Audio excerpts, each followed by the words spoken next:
So, our Sunday school today, mga kapatid, ay napamagatang The Basic Way of Prayer. Ang pangunahing pamamaraan ng pananalangin, mga kapatid. So, sa Bible po, ay masabi natin, mga kapatid, na napakahalaga po ang pananalangin.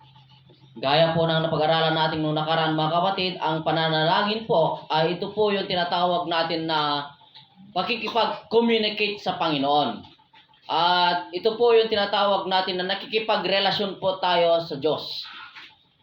Praise God. So, meron po tayong tinatawag dito na the basic way of prayer.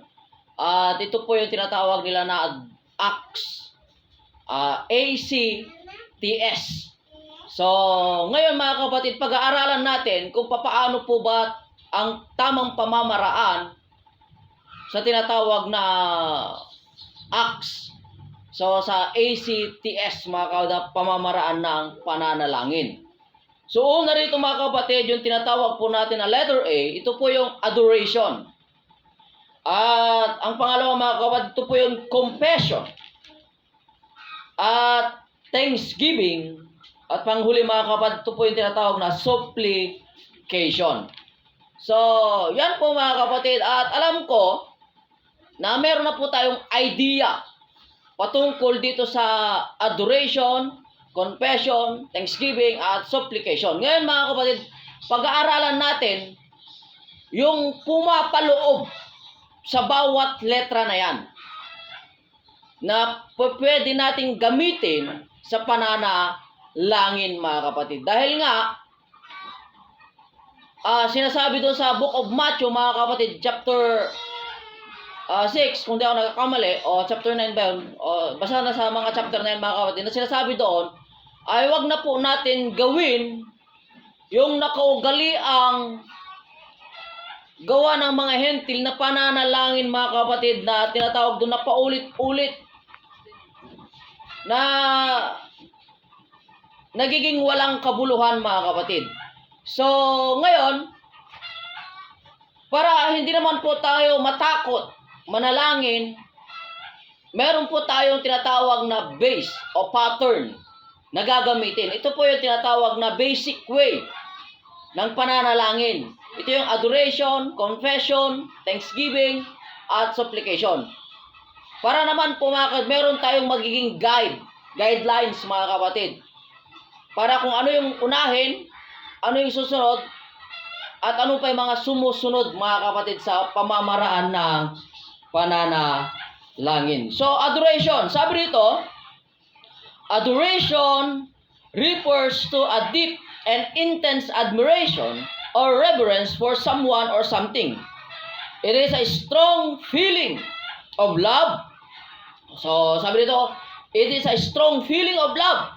So, ang adoration, mga kapatid, tinatawag na strong, matibay, na pakiramdam ng pag-ibig, respeto. Sabi nito mga kapatid, respect and awe toward a person or deity or object. Adoration often involves expressing the admiring, parang mga kapatid, admiration through acts of worship, reverence, or devotion. So, napakaganda mga kapatid. Di ba? So, ang adoration mga kapatid, dito po lumalabas yung tunay na feeling mo sa pag-ibig sa Diyos. So, kung sabi natin adoration mga kapatid, minsan kasi, ang nasa isip lang natin mga kapatid nung una, yung ino-honor mo lang siya, itinataas mo lang siya mga kapatid sa bibig.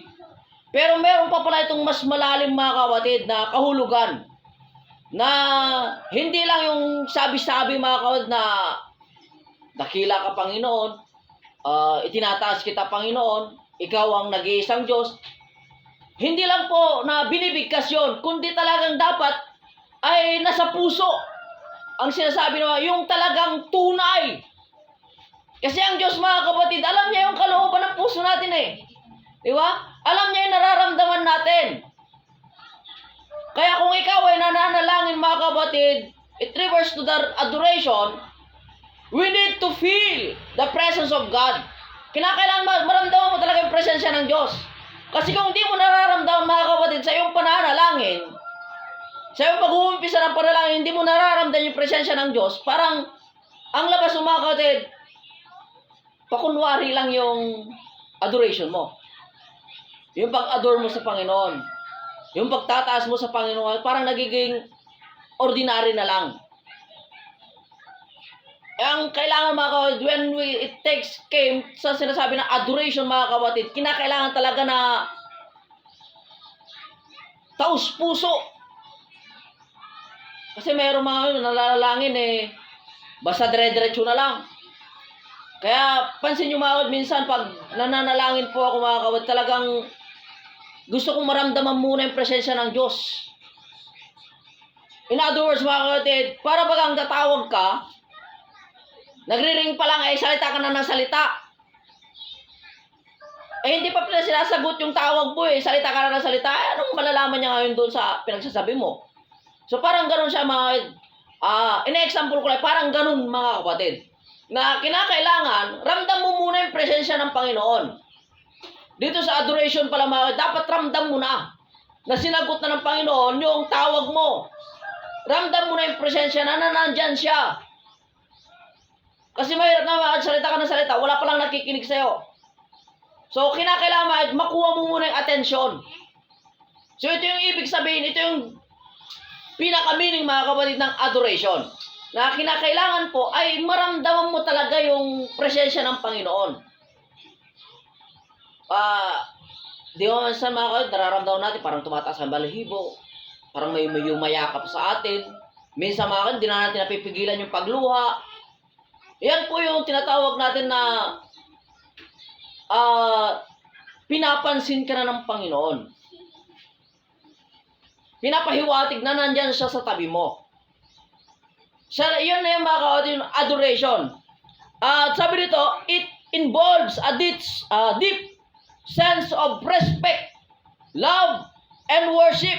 So adoration, nandito yung malalim na pakiramdam ng pagrespeto, pag-ibig, at pagpupuri. Worship, mga kapatid, sabi doon. So, adoration, mga kapatid, nandyan yung deep sense. Ibig sabihin talaga malalim, mga kapatid, na pakiramdam. Talagang dadamhin mo muna yung tinatawag na presensya ng Panginoon. Dito sa tinatawag natin na adoration. Damhin mo talaga maigi yung tinatawag na pag-ibig ng Diyos, mga kapatid. So, adoration can be both a subjective feeling in the presence of superior object or person, and the outward acts and attitude that accompany such reverence. So, yung kagalang-galang, mga kapatid. In the context of religion, adoration is a form of worship that involves the contemplation,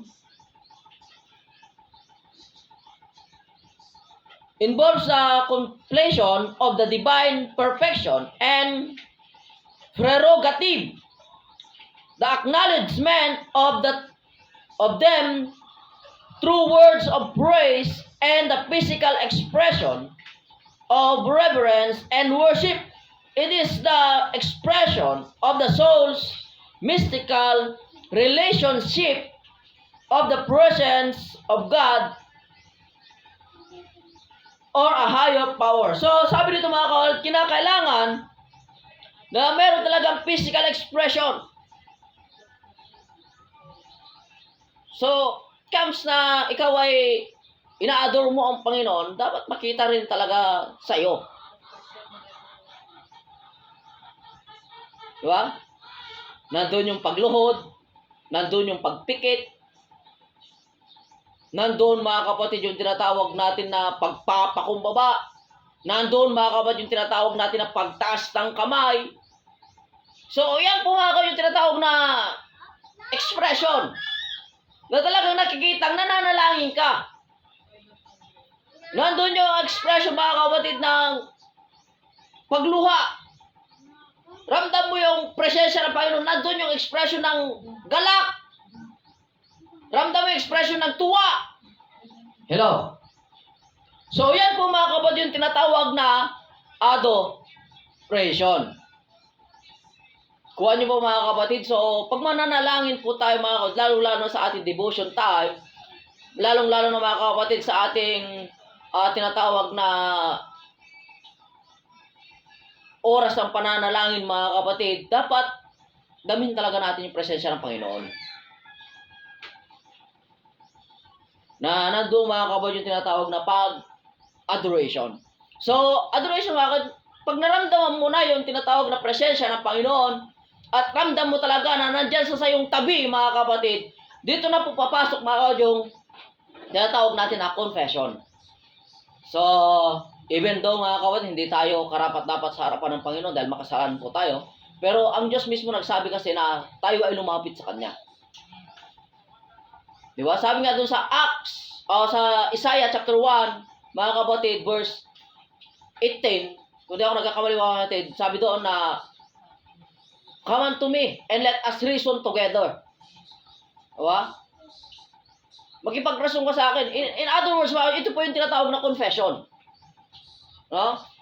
Kahit gaano man kaputi o kahit gaano man kaitim o kapula ang iyong kasalanan, kaya itong paputiin ng Diyos. In other words, He is just to forgive our sin. Siya ay karapat-dapat, mga kapatid, na magpatawad ng ating mga kasalanan. So, ano ba ang ibig sabihin itong confession? Confession refers to the act of acknowledging and admitting one's fault, sin, or wrongdoings. It involves openly and honestly acknowledging one's action, thoughts, or behavior that are considered morally or ethically wrong. Confessions often involves expressing remorse or regret for this action and seeking forgiveness or absolution. So, napakaganda mga kapatid ng sinasabi dito sa ating teksto, sa ating notes po, na ang confession mga kapatid ay ina-acknowledge mo talaga na ikaw ay nakagawa ng mali. Hello? Kaya sabi nga nila mga kapatid, ano daw ang kaibahan ng husgado sa court mga kapatid dito sa church? Ang kaibahan daw mga kapatid, doon kasi sa husgado mga kapatid, puro tanggi ng kasalanan. Pero dito sa loob ng church mga kapatid, dito ay dapat aminin mo talaga yung kasalanan mo. At humingi ka talaga ng tawad.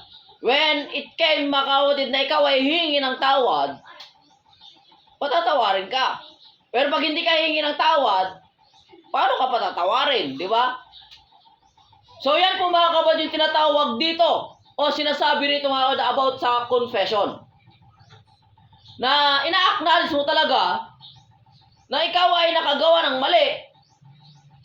At sabi rito, it involves and to honestly acknowledging one action, thoughts, or behavior. So nagawa mo man, naisip mo man, o tinatawag natin na behavior, nakaugalian mo mga kapatid, kinakailangan po dito na tinatawag na may pag-amin sa harapan ng Diyos. Kaya ang confession mga kapatid, hindi po natin ito kailangan gawin sa kapwa natin tao. Mali po mga kapatid na mag-confess ka sa tao. Because man cannot forgive you. No? Hindi siya makakagawa ng paraan para patawarin ka. Pero doon sa nakagawa mo ng mali, okay lang na umamin ka ng mali mo sa kanya. Humingi ka ng tawad. Pero magkukompesal ka mga kapatid, when it came to confession, hindi po tama na mag-confess ka sa tao. Kasi we are directly to God. Sabi nyo mga sa Bible, there's only one mediator between man and God, only Jesus Christ. So it came mga kapatid sa tinatawag natin na confession. Sa Panginoong Jesucristo tayo mag-confess. Kasi minsan mga kapatid, pag nagko-confess tayo sa tao, baka makwento pa niya na ito sa iba. Diba? Kaya sabi nila, huwag ka magsabi ng iyong lihim sa kapwa mo tao. Kahit sa kaibigan mo. Kasi pag dumating ang araw na may nagawa kang hindi niya nagustuhan, baka magkwento niya sa iba, magiging panira pa sa'yo. Imbes na makatulong, magiging masama ka pa. So, yan po mga kapatid yung tinatawag doon. So, confession can also be a personal and introspective practice where individuals privately reflect on their action, acknowledge their mistake, and take responsibility for their behavior. It can be a cathartic, transformative process that allows individuals to confront their shortcomings, seek personal growth, and make amends. So, ang pag-aamin mga kapatid ng ating mga mali ay ito po yung isang way na sinasabi rito na seek personal growth. Di ba mga kapatid, pansinin nyo, habang nagmamature yung bata, ay marunong nang umamin ng pagkakamali. Pero pag hindi pa mature ba, puro tanggi. So, doon mo mapapansin mga kapatid, when it came na ang tao ay nagmamature, marunong silang tumanggap ng pagkakamali. At marunong na silang umamin ng pagkakamali. Di ba? Pansin nyo mga kapatid, yung mga bata ay puro tanggi, puro tanggi. Pero pag umaamin naman mga kapatid, di ba mas gusto natin yung umaamin? Kasi ang pag-amin mga kapatid, doon po natin makikita yung tinatawag na pag-matured. Overall, sabi dito mga kapatid, overall confession involves that act of admitting wrongdoing, taking responsibility, and seeking reconciliation, whether it is in a religious or personal context. So, ang confession mga kapatid sa pangkabuuhan, sabi dito mga kapatid ay nag-involves po yung tinatawag natin na gawa ng pagtanggap sa mali mong gawa. Yung pag-amin na meron ka talagang maling nagawa. Inaamin mo talaga. Ito yung confession. When it came to confess, mga kapatid, sasabihin mo talaga yung totoo. Wala naman sigurong confession, mga kapatid, na gawa-gawa ka ng kwento. Sabi dito, taking responsibility and seeking reconciliation, whether it is a religion or personal context. So, pa-religions ka man, o personal mga kapatid, ang confession po, ang sinasabi rito ay pag-amin. So, when it came to prayer mga kapatid, aminin mo talaga sa Diyos na makasalanan kang tao. Nandun yung pagpapakumbaba. Hindi yung style ng turuan. Lord, kasi si ganito kaya nagkasala ako kasi dahil kay ganito. Huwag tayong maghanap ng excuse. Huwag tayong manisi. Huwag tayong mangdamay. Remember, individual relationship ito sa Diyos. At nagkakaroon po tayo ng tinatawag na individual salvation. Kaya pag tinatawag natin mga kapatid na confession, lagi ko-confess mo sa Diyos lahat. Ang kagandaan nun, pag sa Diyos mo i-confess ang lahat mga kapatid, hindi malalaman ng iba. At ang kagandaan doon mga kapatid, tunay pa yung pagpapatawad na ibibigay niya sa'yo. Kaya mga kapatid, ito ang isang pamamaraan sa pananalangin na kinakailangan po nating gawin. Letter T. So, thanksgiving. So, sabi nito, it is a time to give thanks and express gratitude for the blessing in our lives. So, pagdating dito sa Thanksgiving, mga dahil na kahingi ka na ng tawad sa Panginoon, na-confess mo na sa Kanyang lahat, ngayon ang sunod doon, magpasalamat na tayo sa Diyos. Bakit? Kasi kahit gaano tayo kasama, mga kapatid, hindi niya tayo ginudge kaagad. Hindi niya tayo pinatay kaagad. Hindi niya tayo tinapon sa impyerno kaagad. But God give us a chance, mga kapatid, to acknowledge Him. God give His mercy and grace to us, mga kapatid. So, kinakailangan natin magpasalamat sa Diyos dahil sa Kanyang mga ginawa. Sa pagpapatawad sa atin, sa pagmamahal niya sa atin. Kaya sabi nito, mga kapatid, ito na yung pagkakataon na i-express na natin ang ating pagpapasalamat. Express gratitude for the blessing in our lives. Di ba? Blessing, mga kapatid, sa atin yung pinatawad tayo ng Diyos. Paano lang, mga kapatid, kung magaya tayo nung unang panahon, mga kapatid, pag nagkasala, pinapatay ka agad. Pag nahulian sa akto, binabato hanggang mamatay. So dahil ang Diyos ay nagbigay ng Kanyang habag sa atin, mga kapatid, hindi niya na ginagawa sa panahon natin ngayon kasi nasa grace na po tayo. Nasa tinatawag natin na dispensation of grace na po tayo.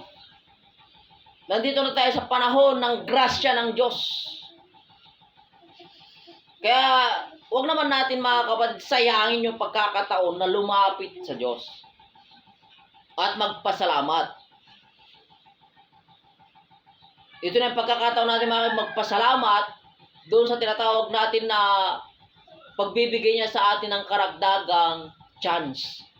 Karagdagang pagkakataon na maituwid natin yung mga mali nating gawa. Yung mga hiningi natin ng tawad, yung ikinonfess natin sa Kanya, mga kapatid, ito na yung pagkakataon dito sa pagpapasalamat. At dito na natin ipapakita, mga kapatid, yung kabutihan ng Diyos sa atin. It's about expressing gratitude and acknowledging God's blessing and provision in our lives. It is a way to praise and worship God for His faithfulness, goodness, and love. Kaya dito sa Thanksgiving, mga kapatid, dito na natin i-express, mga kapatid, yung tinatawag na pag-acknowledge sa Diyos sa Kanyang mga blessings, sa Kanyang mga provision, sa Kanyang may binibigay sa ating buhay, at dito na yung ipupurihin natin siya at itataas natin siya sa Kanyang faithfulness, goodness, and love. Sa Kanyang kadakilaan, sa Kanyang kabutihan, sa Kanyang pag-ibig. Praise God. It is an opportunity to thank God for His faithfulness and to express our gratitude for His love and provision in our life. So, ito ay isang opportunity na, mga kapatid, na magpasalamat tayo sa Diyos. Sa pananalangin, mga kapatid, ito na yung opportunity natin na magpasalamat sa Diyos sa Kanyang kabutihan, sa Kanyang mga ginagawa, at sa mga gagawin pa niya sa mga susunod na panahon. Dahil naniniwala ako, mga kapatid, na ang Diyos ay hindi pa po siya tapos sa paggawa ng mga bagay na gagawin niya sa ating buhay. Hindi pa siya tapos sa pagbibigay ng blessing sa atin. Hindi pa siya tapos, mga kapatid, sa paggawa ng maganda sa ating buhay. Hindi pa siya tapos, mga kapatid, sa mga magandang opportunity na gagawin pa niya sa atin. Sabi nga doon, for I know the plans of God for me. The plan to prosper me. Mga kapatid, yan ang plano ng Diyos, na tayo ay pagpalain. Kaya kung hindi ka pa pinagpapala ng Diyos sa ngayon, darating araw, pagpapalain ka ng Diyos.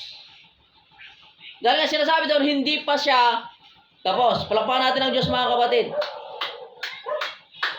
Praise God. So, dito tayo sa panghuli, mga kapatid, yung tinatawag na supplication. When we engage in supplication, we approach God with a sense of humility recognizing our dependence on Him and acknowledging His sovereignty and power. It is an expression of our trust and faith in God's ability to provide for our needs and to work in our lives. So, ang supplication, mga kapatid, ito yung pag-engage mo sa Panginoon at yung pag-approach mo ng merong pagpapakumbaba. Hello? So, supplication, mga kapatid, dito na yung i-approach mo ng Panginoon na wala ka talaga magagawa kung wala ang Diyos na tutulong sa atin. Na wala tayong tinatawag dito, mga kapatid, na kakayanan at dumidepende lang talaga tayo sa kalooban ng Diyos sa ating buhay.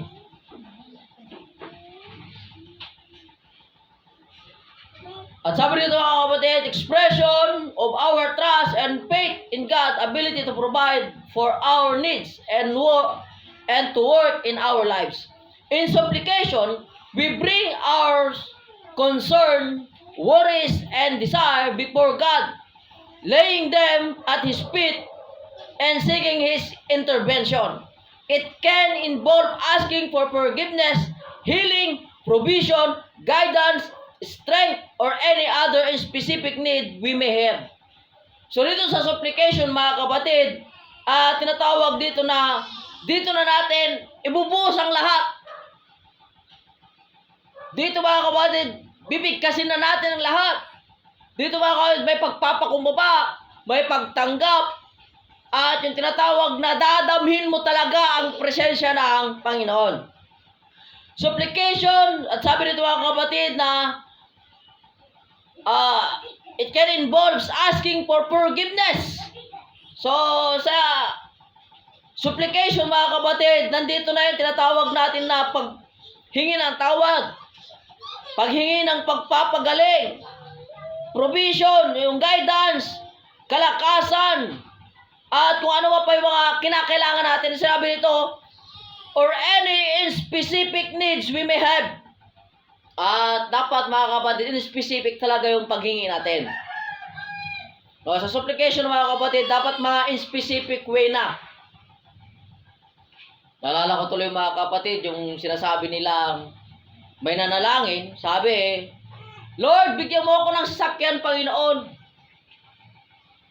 At binigyan naman siya ng Panginoon, mga kapatid. At yung binigay sa kanya ng Panginoon ay old model na. Hindi naman siya in specific humingi. So, kinakailangan in specific po. Specific ang paghingi po natin, mga kapatid. Supplication is not just about asking for things, but also about cultivating a relationship with God. It is an act of communication and communion with Him, allowing us to Him and to listen for His voice and leading. So, ang supplication, mga kapatid, ay hindi lang po patungkol sa paghingi, kundi ito, mga kapatid, ay pagbubuo ng magandang relasyon sa Diyos. Ikaw ay gumagawa ng magandang komunikasyon at komunyon sa Kanya. At tinatanggap natin, mga kapatid, na siya ay pakinggan at siya ay gagawa sa atin, mga kapatid, ng tamang pamamaraan. Praise God ba? Palakpakan natin ang Panginoon, mga kapatid. Praise God. So, supplication ay hindi lamang po tumutungkol sa paghingi. Supplication is an essential aspect of prayer as it is allow us to bring our deepest needs and desire before God, trusting in His love, mercy, and provision. So, yun po, mga kapatid, yung sinasabi rito na ang supplication, mga kapatid, ay isang bagay o inaalaw nito, mga kapatid, ang lalo pang malalim na pangangailangan ng desire sa Panginoon. In other words, mga kapatid, talagang Dito mo na ibubuhos ang lahat-lahat. Kung may gusto kang isumbong sa Panginoon, dito na yung panahon na magsusumbong ka sa Kanya. Kung meron kang gustong ikwento sa Panginoon, ito na yung pagkakataon na ikukwento mo sa Kanya. At ang supplication, mga kapatid, parang nagkikipag-usap ka lang sa Diyos. Parang nagkikipag-usap ka lang sa iyong kaibigan. Na kahit ano, mabibigkas mo. Kaya mong bigkasin sa Kanya.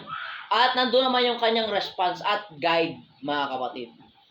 So sa prayer, mga kapatid, the basic way of prayer, adoration, confession, thanksgiving, and supplication, ito po mga kapatid, pumapaloob sa ating panalangin. Para hindi po tayo maligaw kung saan-saan napupunta yung panalangin natin. So lagi natin tatandaan, mga kapatid, na yung supplication po ay nailalagay sa panghuli dahil dito mo na ibubuhos ang lahat. Dito na, mga kapatid, yung sinasabi natin na ibibigay mo na ang lahat-lahat sa Panginoon. Ang Kanyang guidance, ang Kanyang pag-ibig, mga kapatid, ay napaka-gandang damhin, mga kapatid. So, adoration, confession, thanksgiving, and supplication, this is the excuse me. This is the basic way of prayer. So, sa pagtatapos po natin, mga kapatid, meron po bang katanungan sa ating Sunday School?